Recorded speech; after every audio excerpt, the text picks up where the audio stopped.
8 kali perang di antara sesama orang Islam di Arab Saudi hanya untuk kemerdekaan Saudi, untuk supaya Ibnu Saud menjadi pemimpin, yang menewaskan 12.000 muslim di Mekah dan Madinah. Coba bayangin, jurus-jurus saling mengkafirkan satu sama lain, menghakimi satu sama lain. Ini adalah jurus-jurus politik supaya terjadi perpecahan di antara umat Islam.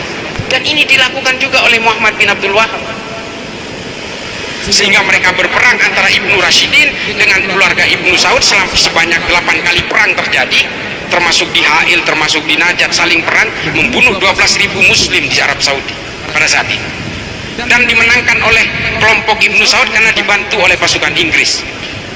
Salah satu yang terlibat di situ adalah MI6, agen rahasia Inggris bernama Lawrence, yang hari ini kita kenal dengan Lawrence of Arabia. Ini agen Inggris. Kalau mereka tidak bekerja sama dengan Inggris, bisa jadi kalah oleh keluarga Ibnu Rashid. Dan sejarah berkata lain, Wahabisme kemudian sampai ke negara ini karena Ibnu Saud yang berkuasa di Arab Saudi. Ini yang harus kita pahami semua. Jadi kalau hari ini mereka mengatakan paling otentik tapi sembari mengkafir-kafirkan sesama Islam, ini omong kosong. Nabi nggak seperti ini. Kalau mau menjaga otentisitas ajaran Nabi, ya tidak boleh mengkafir-kafirkan orang, menghakimi orang, menerakakan orang.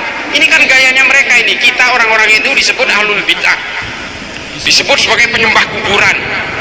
Ya kan? Ini yang dilakukan oleh mereka.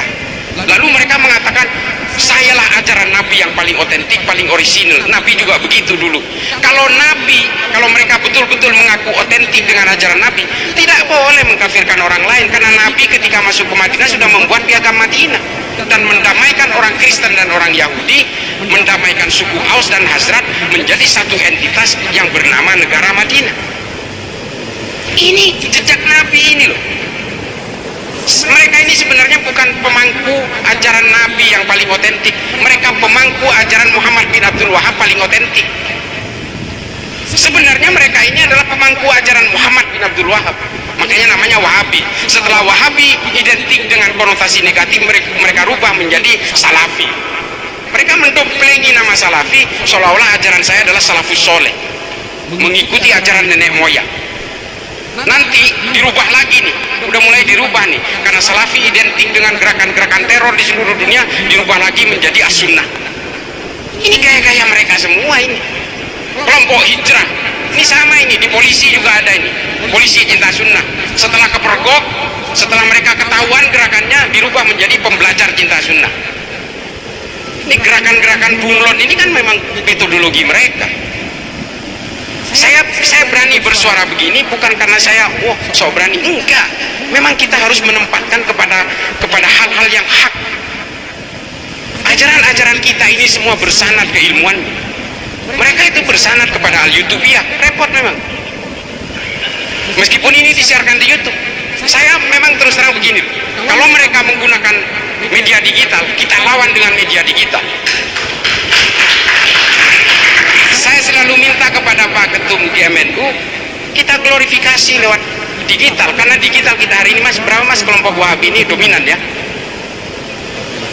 Ratusan ribu, jutaan subscribernya, dan kita kalah jauh. Karena apa? Anak muda hari ini jangan dibawa ke halako-halako dan daurah, mereka nggak tertarik, karena mereka habis main game nonton YouTube, dan ini yang dimanfaatkan oleh mereka. Jadi begitu adik-adikku sekalian ya yang masih muda-muda, mari kita selamatkan negara ini. Kita betul-betul harus menyelamatkan ajaran-ajaran Islam yang berbasis wasatiyah ini. Kita jangan mau terpengaruh oleh gerakan-gerakan pengkafiran. Ini seperti artis hijrah, saya sering sudah mengatakan ini di EPDN. Ketika dia sudah merasa hijrah, dosanya sudah merasa lebur, lalu dia sibuk menghitung dosa orang lain. Itu tuh artis hijrah. Udah merasa yang paling aja udah pokoknya. Padahal kalau kata Jalaluddin Rumi dalam Fihi Ma Fihi, memang paling repot itu kepada orang yang sudah merasa paling dekat dengan Tuhan sehingga orang lain itu dianggap paling jauh dengan Tuhan. Ini penyakit manusia, kata Jalaluddin Rumi. Lalu kemudian Tabrizi juga mengatakan, jangan anggap dengan beragama itu kalian justru diborgol-borgol. Dengan beragama kalian ini harus bebas untuk meraih kebutuhan-kebutuhan spiritual kepada Allah. Ini kata Tabrizi. Borgol-borgol dalam agama itu hanya diciptakan oleh manusia untuk ambisi-ambisinya. Dan hari ini coba lihat ajaran-ajaran Wahabi, begini haram, begitu haram, kok kesannya agama jadi menakutkan. Jadi jangan heran kalau orang-orang penganut ateis di negara Islam itu terbesar justru di Saudi. Ada Rana Ahmad, Rahaf Al-Qunun, Dina Ali Sahnun. Ini perempuan-perempuan Saudi yang akhirnya pindah warga negara karena dia lebih nyaman tidak percaya kepada Tuhan. Coba bayangkan, ini loh yang terjadi. Gallup Internasional melakukan survei bahwa 5 dari 300 orang Saudi mengaku tidak percaya kepada Tuhan. Karena apa? Di Saudi betul-betul agama ini dianggap sebagai hantu dan alat penakut bagi rakyatnya. Tapi Saudi sekarang mulai berbenah karena mungkin menyadari berbagai kesalahan masa lalu itu. Dia longgarkan, perempuan keluar negeri tidak harus pakai mahram, perempuan sudah boleh nyetir, orang ke mall juga tidak dibatasi lagi antara perempuan dan laki-laki dan semuanya. Ini loh, mereka dari dulu dengan bangganya mengatakan bahwa ajaran agama saya yang saya jadikan undang-undang negara itu adalah yang terbaik, yang paling orisinil. Ajaran Islam yang lain ini imitasi, yang orisinil ini hanya ada di Saudi. Terus hari ini apa? Arab Saudi mulai melonggarkan semua ajaran-ajaran agama yang dijadikan sebagai undang-undang negara. Ulama semua yang menolak dipenggal, dihukum, didakwa, dipenjara. Imam Masjidil Haram pun dihukum 10 tahun. Pada akhirnya apa? Dia menyerah kepada kebutuhan-kebutuhan politik. Sejak awal pemerintahan Arab Saudi ini memang dibentuk untuk kepentingan-kepentingan politik, menunggangi ajaran-ajaran agama. Ajaran Wahabisme yang sekarang ini digelorakan di Indonesia ini sebenarnya memang berawal dari konstruksi politik kerajaan untuk membangun kekuatan supaya kekuasaan Ibnu Saud tidak ambruk. Lalu kemudian diakselerasi oleh ulama-ulama Ahlus Sunnah wal Jamaah dipersekusi dan dikunci di dalam rumahnya. Al-Maliki dan sebagainya semua tidak boleh memberikan halaqah-halaqah dan daurah. Hanya ulama Wahabi yang boleh. Ini kenapa? Karena kerajaan Arab Saudi takut sekali dengan gerakan-gerakan rakyat, makanya semua diharamkan. Dan ini dibawa ke Indonesia sehingga apa? Mereka berbenturan dengan orang-orang NU. Orang-orang NU yang tidak paham tentang gerakan mereka ini akhirnya betul-betul mengaku, oh ini betul-betul paling orisinil ini. Tidak, kalau orisinil ajaran Nabi tidak akan mengkafir-kafirkan orang lain.